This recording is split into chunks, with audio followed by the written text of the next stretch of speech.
Good morning, everyone. Welcome back to another episode of Maria Mondays. Today we're driving to work, and I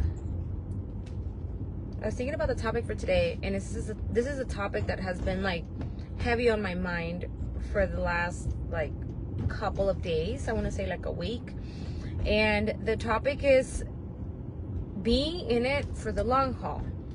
Now, I'd be like, what the fuck do you mean by that, Maria?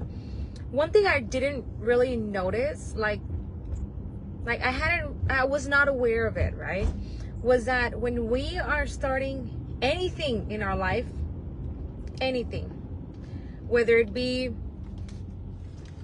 a business, whether it be like a venture, whether it be anything, right? Like, we have to remember that we're in it for the long haul. Like, that's one thing that I wish more people were aware of. Like, I don't know how to explain it. I'm going to try to elaborate it the best I can because I'm a little distracted right now. I'm trying to get to my first location, but I'm going to park here. So when I say that we're in it for the long haul, I mean like you're literally in it for a while. Like, shit's not going to pop off and you're not going to get the results that you desire like right off the bat. And that's one thing that I've seen a lot of people get like so frustrated with, especially when they start like a new business. They're like, oh my god, this thing's not taking off. And I'm like, you know, it's not gonna take off like immediately, right? Like, you know, it's gonna take some time.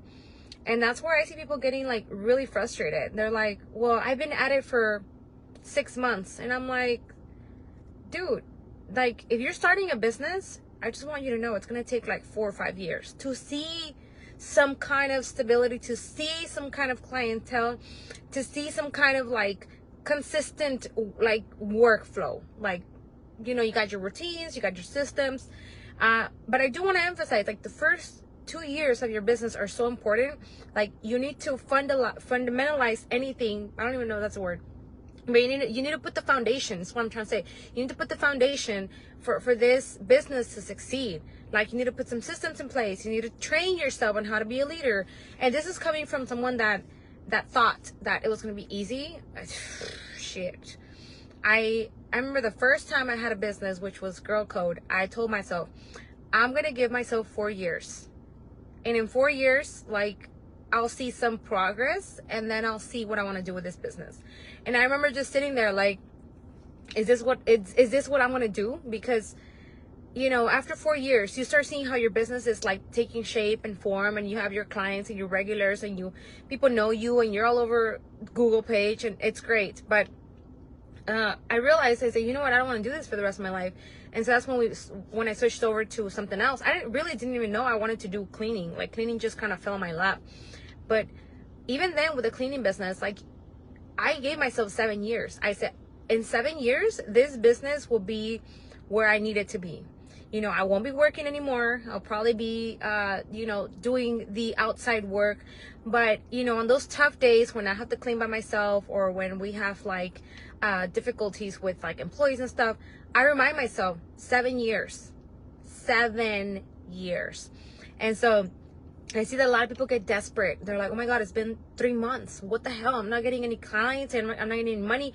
And I'm thinking like, dude, just know that you're in it for the long haul. Like, wealth, financial wealth, is like 25 years, bro. 25. Amazon, 25 years. Imagine every single day working on a business that is like, you're a fucking crazy person if you think that you're going to sell something on the internet.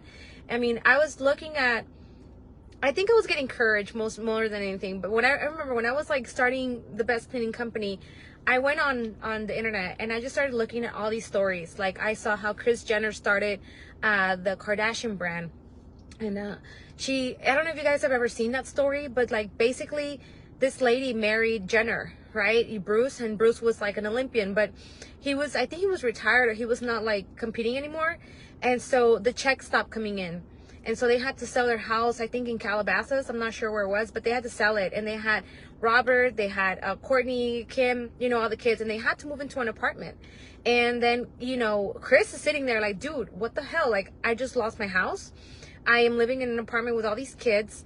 I need to do something. And so this girl, like, not this girl, like Kris Jenner, right? She starts sending out like these marketing, like they're like marketing kits, right? Basically, when you're a speaker, you're a public speaker, you have to do a marketing kit. Like it says the topics that you talk about, the audience that you talk to, that kind of stuff.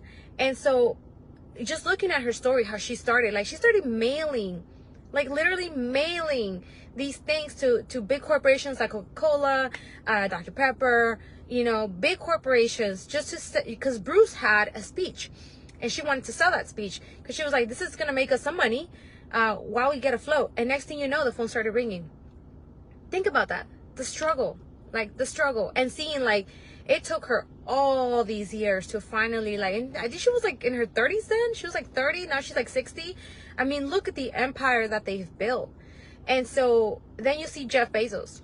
His story is also remarkable. He was working, I think, in New York. I don't know if it was Wall Street or not, but he was working like in corporate America in New York. And then his boss, you know, he told his boss like, hey, I want to start this thing where I'm going to sell books online. And he's like, let's go for a walk. Basically in the walk, he told him like, you're crazy. That would be an ideal dream if you didn't have a really stable job. And a couple months later, he was like, bye. And he just went all in with Amazon. Now, look at Amazon. Dude, it's interesting because a lot of people give up. A lot of people struggle 3 months and they're like, fuck this, I'm out. A lot of people don't see progress in like a year and they're like, oh man, this is probably not the right one. How are you ever going to know if it's the right one if you're not doing everything in your power for it to succeed? And I'm talking everything. I'm talking sell your shit type of stuff. Like sell your shit type of everything. Like you wake up in the morning, you eat, breathe, sleep, poop business, you know? And so I just got to thinking like we're in it for the long haul. Like 7 years in the cleaning industry, it's maybe not a lot. Maybe 7 years in the cleaning industry is not a lot. But I gave myself 7 years to have it where I need it to be. Am I going to do cleaning for the rest of my life? No. My next step is real estate.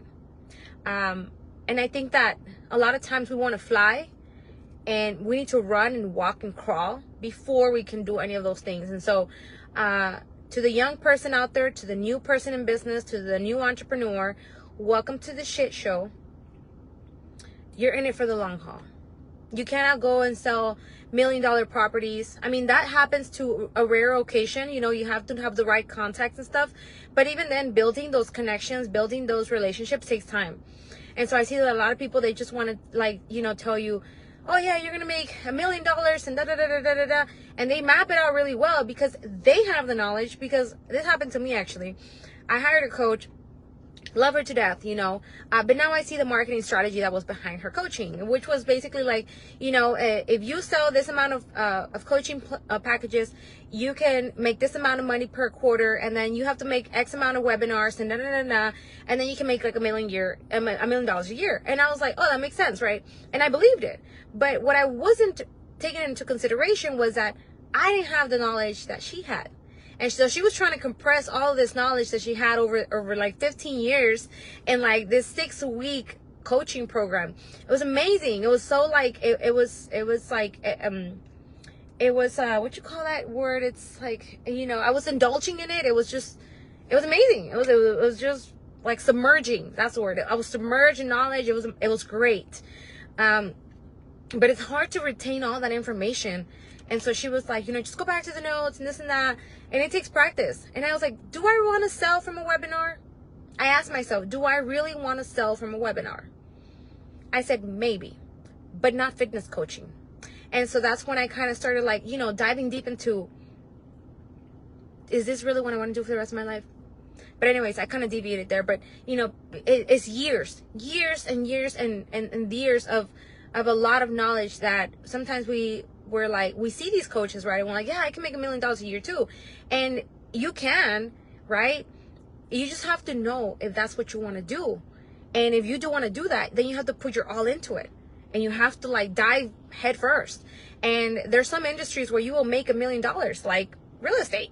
Real estate is so easy. And then there's obviously like the business coaching. But what I've seen is like, we're not going to deviate on that path, right? But It's very rare that you make $1 million right off the bat at 21. You need to have some season. You need to have some sazon. You need to have some condiments to your life. You need to have some life experiences. You need to get hit on the face a couple times by life. And you just can't give up. You know, especially when you're building something meaningful, you just cannot give up. And ask yourself, is this something that I'm willing to fight for till I die? Right? Sometimes we also bark up the wrong tree. We're like, I don't know. I mean, if you're not doing well in your business and you really don't feel like doing much for your business, then you're probably in the wrong business. Think about that. Because it happened to me. I was like, I like fitness, but I just don't see myself selling it for the rest of my life. And so that's where we have to pivot and we have to make a sharp turn. And you have to not care what people think. Well, why don't you just mind your own business? Because I'm in it for the long haul. And when we're in it for the long haul, we have to know that it's gonna test every inch and every nerve in our cell in our body. It is going to try us. It is going to break us. It is going to take everything that you got. So you just need to make sure that that's the one that you want to fight for. Just like marriage. Is that the one that you want to fight for? Because marriage is not easy, y'all. I'm not married. Whew, thank God. Nah. Like, I reserve myself to get married. But relationships are hard. Like, my partner and I were like, man, this is hard. Like, you know, you have to fight through a lot of obstacles, like personal obstacles and mental obstacles and emotional, and it's hard. Marriage is not easy. Business is not easy. Having kids is not easy, but it is damn well worth it. So I'm gonna go to work. I love y'all so much. I'll see you guys in the next one. Stay safe, and remember, are you in it for the long haul? Because if you are, you gotta bootstrap. Put your seatbelt on and get ready for this ride, okay? Bye. Thanks, Hannah.